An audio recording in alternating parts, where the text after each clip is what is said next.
Olá, estamos aqui para falar sobre finanças focada no público feminino.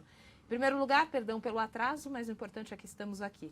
Mande suas perguntas, tá bom? Caso eu não possa respondê-las agora, prometo que depois eu olho e respondo um a um. Denise Damiani, bem-vinda. Muito obrigada. Bem-vinda e vamos falar sobre um tema que é um pouco espinhoso, né? Eu diria até. Bom, antes de mais nada, eu gostaria que você fizesse uma breve apresentação sobre o seu histórico profissional para o público entender quem é você e por que você tem a sua visão. Ok. Então, começando pela minha família, eu sou a única filha de uma família cheia de homens. Então, eu só tenho irmãos, eu fui casada com uma pessoa que tinha 2 filhos homens, eu tenho 2 meninos, eu fiz uma faculdade completamente masculina, eu fiz engenharia de sistemas, na minha época tinha 800 alunos que entravam, 2 eram mulheres, então eu vivi muito num lugar muito masculino. Eu fiz engenharia de sistemas, eu trabalhei como uma pessoa assim bastante técnica, trabalhei na IBM, trabalhei no Citibank, trabalhei no Serpro, trabalhei no Bradesco e aos 27 anos eu abri uma empresa. Então eu fui o que hoje se chama de empreendedora. Eu fiz o que todo mundo hoje usa para acessar os bancos, o que se chama de home banking. Estou falando dos anos 80. Eu vendi essa empresa, depois eu fui durante quase 20 anos sócia de consultorias multinacionais. Eu fui sócia há quase 15 anos da Accenture, fui sócia da Bain Company, que é uma grande empresa multinacional na área de consultoria estratégica, e fui vice-presidente do Itaú Tecnologia, também responsável pela área de estratégia. Então, durante toda a minha carreira, que é uma carreira muito executiva e de grandes responsabilidades, de muitos projetos, eu passei durante muitas vezes pela experiência de ser a única mulher na sala. Então, eu fui a primeira sócia da Accenture na América Latina, a primeira sócia mulher da Bain na América Latina, a primeira vice-presidente dentro do Grupo Itaú. Então, eu sempre fui, vamos dizer assim, a primeira a chegar em algum lugar que tinha normalmente só homens no recinto, né? Então, eu tenho essa vida executiva e uma vida empreendedora. Esses são os meus dois... Tá, agora vamos resgatar, pular um pouquinho sobre a sua vida profissional e resgatar um pouco a sua família. A sua família te influenciou, de certa forma, com a sua conexão atual com o dinheiro? Bastante, né? Porque a gente se influencia primariamente por pai e mãe. Não é nem só família, mas o que o pai e mãe representam em termos de dinheiro. Se eu pudesse te dizer... eu venho de uma família classe média, estudei toda a minha vida em escolas públicas, que na época eram ótimas escolas, nunca fui para a escola paga, fui sempre boa aluna e o meu pai tinha algumas máximas, como todas as famílias têm, falando sobre dinheiro, né? Minha mãe também. Mas meu pai tinha uma que eu lembro sempre, ele diz assim, não importa o que você vai fazer na vida como profissão, o que importa é que você seja o melhor. Então, se você for o melhor vendedor de limão, você vai ganhar dinheiro vendendo limão. Então, essa é uma máxima que é assim, o que você estiver fazendo, seja o melhor, faça super bem feito que o dinheiro vem, né? A minha mãe já tinha um outro comportamento em relação a dinheiro, onde ela dizia assim, guarde o seu rico dinheirinho, minha filha. Então, hoje... Eu estudei durante muitos anos, nos últimos anos, a história do que eu chamo de money blocks, ou seja, o que bloqueia, os sentimentos e as emoções que bloqueiam a gente em relação a dinheiro.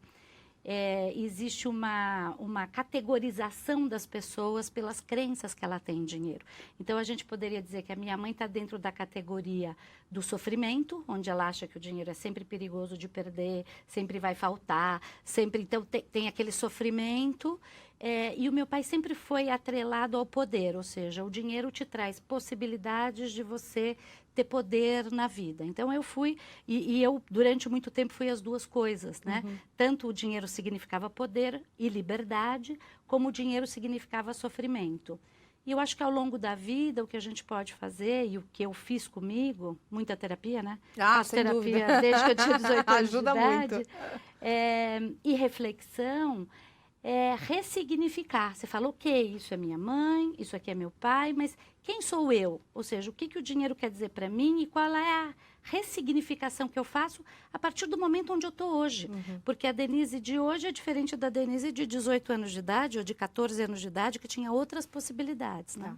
Daqui a pouco a gente vai voltar a falar sobre os money blocks, mas antes eu queria que você compartilhasse um pouco com o nosso público, que é o seguinte: você recentemente fez uma palestra no TED, né, que era intitulada assim: Por que é tão difícil falar sobre dinheiro? Isso deve ser a dúvida de você, é a minha dúvida, e eu gostaria que você explicasse. Porque o dinheiro, na verdade, ele tem muito significado. O dinheiro não é o dinheiro, não é aquilo que você arruma na carteira ou tem no banco e faz o cheque ou passa o cartão. O dinheiro, ele carrega uma porção de emoções junto com ele, os significados que ele tem daquilo que você aprendeu durante a vida e que Humberto Maturana, que é um pensador, um cientista que eu gosto muito da maneira com que ele olha as coisas, ele diz: a gente vai guardando dentro da gente, na nossa configuração de sentires íntimos, o significado que as experiências vão tendo na vida da gente. Então, o fato de você ter um pai que perde tudo, ou ganha muito, ou gasta muito, uma mãe que sofre, ou uma mãe que só vê o dinheiro como prazer, quer dizer, tudo isso vai te influenciando e você vai criando a sua configuração de sentires íntimos. Então, quando a gente fala de dinheiro, nós não estamos falando do dinheiro que está no banco, nós estamos falando do significado na tua vida e o que o dinheiro representa. E o que ele te traz, né? E o que ele pode te trazer, porque normalmente ele te traz aquilo que ele te representa. A gente acaba fazendo na vida a confirmação daquilo que está dentro da gente. Por exemplo? Então, se eu acho que eu não sou capaz de ganhar dinheiro e eu começo a ganhar dinheiro, eu normalmente vou lá e me boicoto. Ou eu me boicoto porque eu começo a fazer coisas erradas para ser mandada embora, ou para perder cliente, ou para não ganhar mais. Ou o que eu percebo é que muita gente se boicota gastando tudo. Então, se você tem dentro de você que ter dinheiro é um significado que não está na tua configuração, mesmo que você ganhar um monte, você joga tudo pelo ralo, porque dentro de você não está a possibilidade de ser rico. Eu acho que isso tem tudo a ver com o tal dos money blocks, né? Tudo Quais seriam esses? Vamos conversar sobre isso? Olha, tem tanto money block, viu? Tem muita coisa que pode ser money block. Mas falando especificamente do público feminino, que é um público que me interessa, e vou contar um minutinho para o público também, por que o público feminino me interessa. Porque durante toda a minha vida de executiva e de trabalhadora e de empreendedora, eu percebo que o mundo do trabalho tem muitas dificuldades para as mulheres. Então, as mulheres subirem na carreira, serem melhores empreendedoras e empresárias, além de todas as dificuldades naturais, tem muita dificuldade que é intrínseca da vida da mulher. Porque a vida inteira a gente ouve coisas onde esses bloqueios, essas crenças inconscientes bloqueiam a gente de avançar. Então, falando alguns money blocks de mulheres, é assim: eu acredito que, um exemplo, né? Eu acredito que não dá para ganhar dinheiro e ser feliz. Então, se eu acredito que não dá para ganhar dinheiro e ser feliz, eu não quero ser infeliz. Então, portanto, eu não vou ganhar dinheiro. E você jura que tem gente que acredita nisso? Ah, profundamente, profundamente. É triste, né? Tem muita gente que acha que se eu... olha exemplos. Você já deve ter ouvido falar disso. Assim, eu não vou subir na carreira, porque se eu subir na carreira, os meus filhos vão ficar abandonados. Eu não vou dar mais atenção para o meu marido e para os meus filhos. A minha casa vai virar uma bagunça, porque eu vou virar uma pessoa que não tenho mais tempo. Então, como é que você pode achar que subir na carreira e ganhar mais é bom se os teus filhos vão estar abandonados, o teu marido vai estar abandonado e a tua casa vai estar abandonada? Automaticamente isso já te bloqueia, né? Automaticamente. Então, tem muitos bloqueios desse tipo. Por exemplo, se eu tiver muito poder, o meu marido se sente sem poder, portanto, ele vai me abandonar. Então, tem muitas coisas que vão interferindo, que é o que o Maturana chama de conflito de domínios. A gente mistura amores com vida financeira. E, normalmente, se a gente faz essas misturas, a chance da gente ter conflito é bastante grande. Agora, para ajudar principalmente as mulheres, depois de décadas no mercado financeiro, você desenvolveu uma metodologia denominada, gente, GGI, que é ganhar, gastar e investir. No que consiste isso? Isso tudo surgiu de uma curiosidade que eu tinha de querer entender por que eu era a única mulher no topo das carreiras onde eu estava. Então eu comecei a fazer entrevistas, perguntar. Todas as mulheres que eu encontrava, eu dizia assim, mas por que você não luta para ser gerente, depois ser diretora e depois ser sócia? Por que você... E eu comecei a entrevistar e anotar isso num caderninho. Era uma coisa minha, pessoal, de tentar entender como é que eu fazia para ajudar a minha equipe a subir. Você sabe que você só pode ajudar uma equipe se você ajudar e se eles quiserem se ajudar. Porque se eles não quiserem se ajudar, não adianta o que você vai fazer. E foi muito curioso, todo consultor é assim, né? A gente começa a ouvir alguma coisa e começa a formar na cabeça da gente uma espécie de tese do que está acontecendo por trás. E o que eu descobri nessas mais de 500 entrevistas com mulheres que eu fiz? Eu descobri que as mulheres tinham sempre um tema de não ter dinheiro. Ou seja, eu não vou lá pedir aumento, porque se eu pedir aumento eu vou acabar suscitando a raiva do meu chefe e aí eu posso perder o emprego e eu não tenho dinheiro guardado. E só um parênteses, né? Os homens vão lá e pedem aumento, na maior cara de pau, sem o menor... Às vezes até sem merecimento, né? Nós não conseguimos fazer isso. É incrível. Então, eu tinha equipes mistas. Então, na minha época de executiva, eu tinha equipes assim de muita gente, 1.000 pessoas, 1.500 pessoas. E os meninos todos, eu brincava que eram os estagiários presidentes, né? Que quando eles entram de estagiário, eles já querem saber quando é que eles vão ser presidente. Com certeza. E as mulheres, quando você pergunta, mas o que você quer na tua carreira a longo prazo? Ela fala, eu quero só me manter aqui, ter certeza que eu não perco o emprego. Estão me fazendo um favor. Porque estão me fazendo um favor, porque talvez vão descobrir que eu não sou tão competente assim, então tem a síndrome da incompetência. E pedir para uma boa negociação na hora da entrada é muito difícil para uma mulher também. Então, normalmente, ela aceita logo a primeira oferta. Obviamente, as empresas não te oferecem tudo aquilo que elas podem oferecer na primeira oferta. E se você não negocia... Faz parte do jogo. Acabou. E se você não negocia, acabou. Então, os meninos normalmente negociam, as meninas normalmente não negociam. Então, eu fui desenvolvendo essas entrevistas, entendendo que as mulheres não tinham dinheiro guardado. E eu achava aquilo muito interessante. Por quê?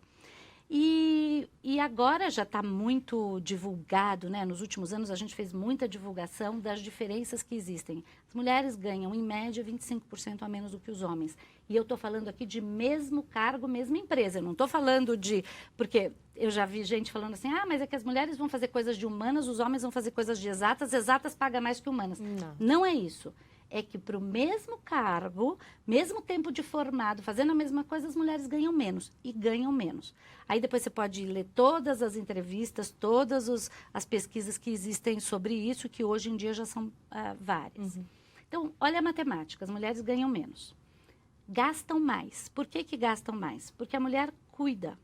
Cuida do pai, da irmã, da avó, da vizinha, da amiga, paga não sei o quê, empresta não sei o quê. Então, a mulher gasta.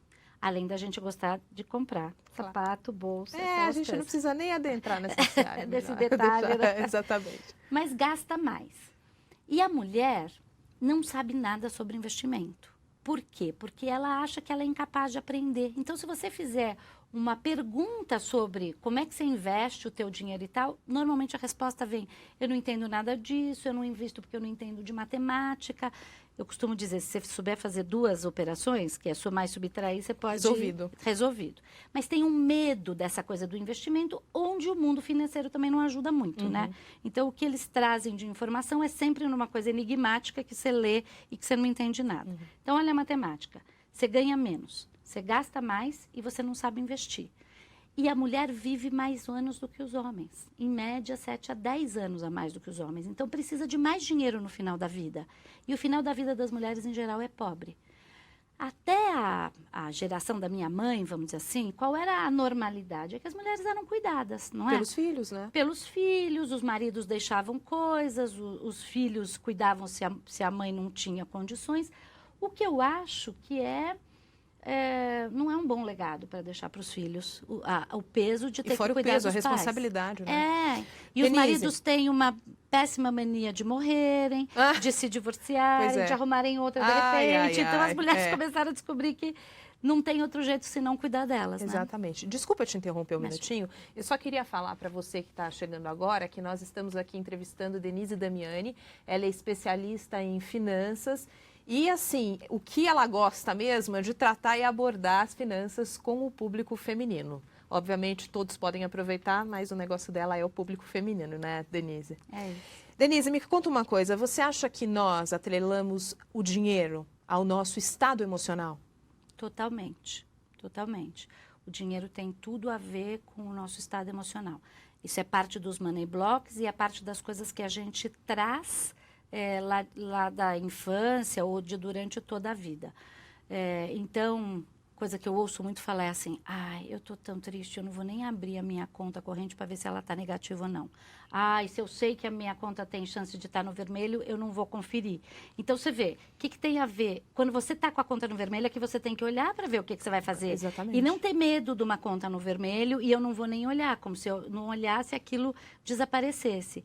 Então, a tua emoção está completamente atrelada ao que você tem ou não tem de dinheiro e aos medos que você tem e às crenças que você tem do que aquilo pode significar, né?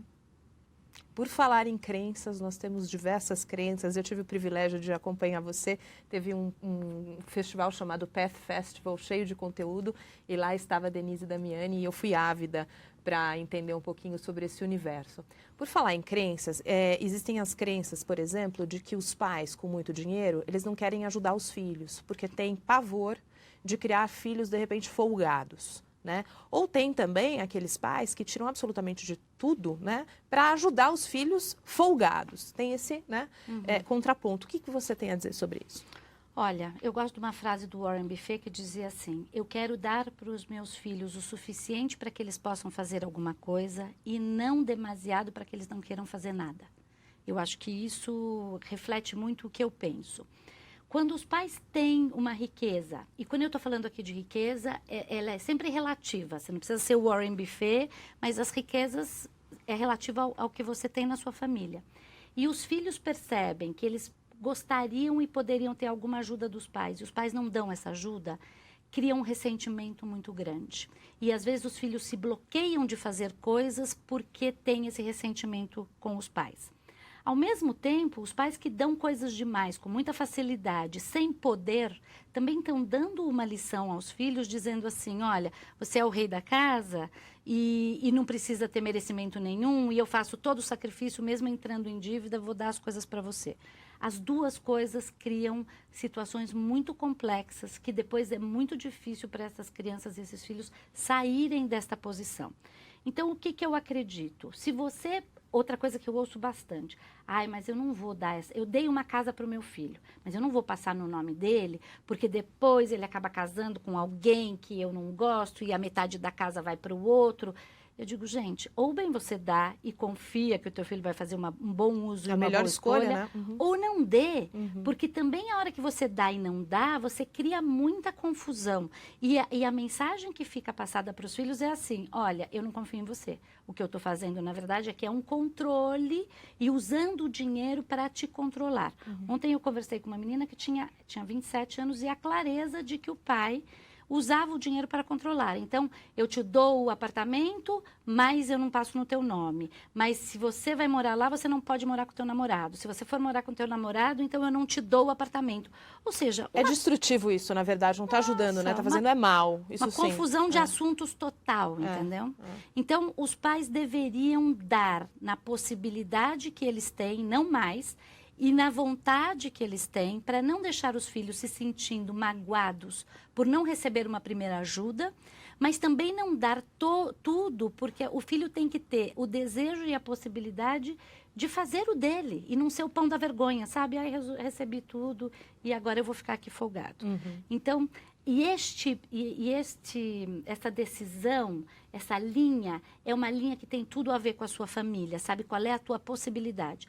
O que eu sugiro é assim, se a família tem bastante condições, não seja uma família o que eu chamo de anoréxica financeira, sabe? Que não dá nada para os filhos, porque os filhos ficam muito ressentidos. Exatamente. Uma outra coisa que eu queria tocar no assunto é sobre herança, né, que parece ser um tabu.